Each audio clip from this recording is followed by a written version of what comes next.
Bonjour mes amis et bienvenue de retour au podcast Le meilleur sur le bien-être.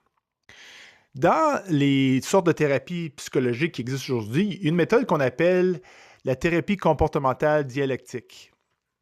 Et ça vient c'est une branche qui est sortie de la thérapie cognito-comportementale et c'est qui était, c'est une approche, dans le fond, qui se concentre beaucoup sur avoir des habiletés à gérer nos émotions. Ça donne beaucoup de trucs.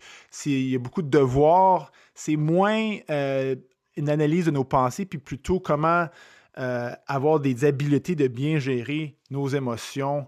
Et d'habitude, on a tendance à viser certains problèmes de santé mentale avec la thérapie comportementale dialectique. Mais c'est pas l'idée aujourd'hui de discuter cette thérapie en détail, mais c'est de discuter le fait que le concept philosophique de dialectique, le principe de base de la dialectique, c'est un très, très beau concept qui peut assister notre bien-être quand on réfléchit sur cette idée centrale qui est l'avoir deux vérités qui semblent en opposition, mais les tenir ensemble en équilibre pour que ça puisse révéler une encore plus grande vérité.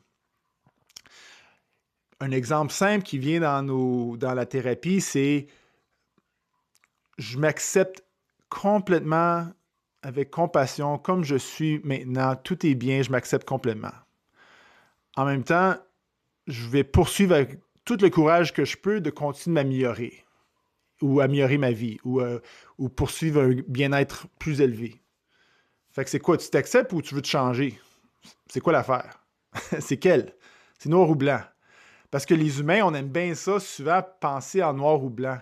Comme que la vérité est binaire. C'est ça ou c'est ça. C'est des zéros ou c'est des 1. Mais on sait très bien que la réalité, le noir ou blanc n'existe pas vraiment. C'est tout du gris. C'est tout un mélange.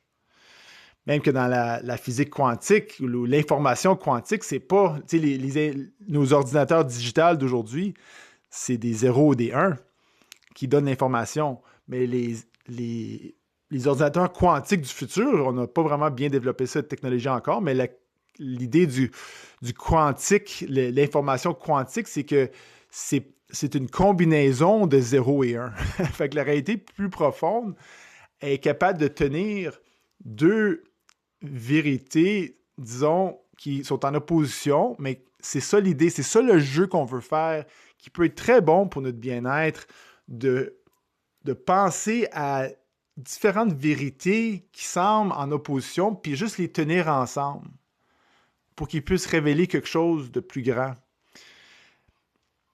Un autre petit exemple, c'est je suis, ma vie extérieure, mes circonstances, ma vie courante me demande de faire plein, plein, plein de choses, puis je suis occupé, mais en même temps, la vie est absolument parfaite en ce moment comme elle est.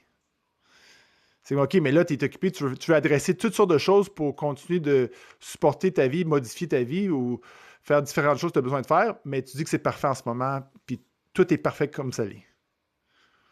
Puis même dans une situation d'urgence, tu sais, oh, il faut vraiment faire quelque chose très vite pour cette chose-là, mais en même temps, c'est tout parfait en ce moment. Fait que c'est comme, ben c'est quelle, là? Ben c'est les deux. C'est de tenir des vérités qui semblent avoir une tension, une opposition ensemble pour que ça révèle quelque chose de plus grand. Moi, je pense que quand on fait ça dans notre tête, puis on joue avec ce principe du dialectique, on se permet de ressentir des plus grandes vérités sans que ça devienne trop conceptuel, parce que c'est comme les concepts ensemble, le paradoxe ensemble fait en sorte que comme ça force le cerveau à juste prendre une pause, puis juste tenir le paradoxe. Et en tenant le paradoxe, on devient un peu plus silencieux dans le cerveau et ça nous permet de plus ressentir la vérité, de toucher d'une façon plus profonde que juste conceptuelle. Un autre, tu sais, c'est comme quand souvent on parle de ce paradoxe-là un petit peu dans les podcasts, la vague versus l'océan. moi, je suis un Guillaume, il y a un corps, il y a un cerveau, une personnalité, des circonstances. Ce corps-là va jamais, ce Guillaume-là va jamais être répliqué parfaitement. Il y en aura juste un dans toute l'existence. Fait que c'est un humain physique, mais en même temps, il n'y a pas de Guillaume, je suis l'univers. Je suis l'univers qui s'explore elle-même, puis qui s'exprime, puis que. Fait que c'est quel? T'es l'univers, t'es-tu la vague ou t'es l'océan? Es-tu la personne ou t'es une expression de quelque chose de plus grand?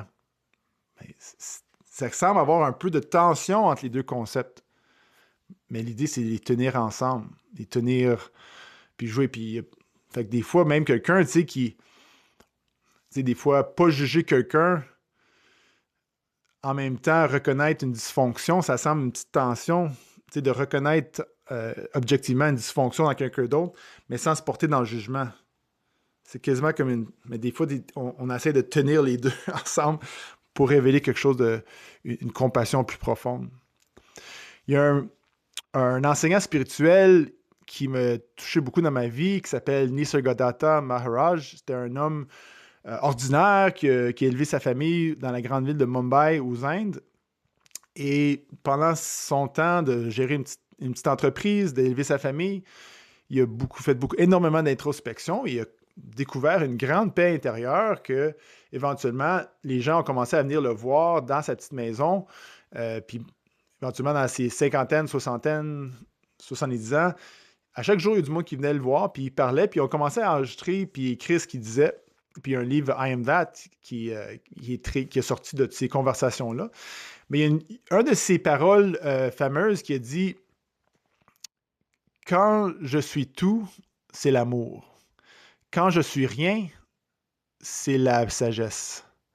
Entre les deux, ma vie existe. » Et je trouve fantastique parce que c'est comme ça prend le concept du dialectique, puis ça le touche quasiment le plus profond qu'on peut aller avec des mots.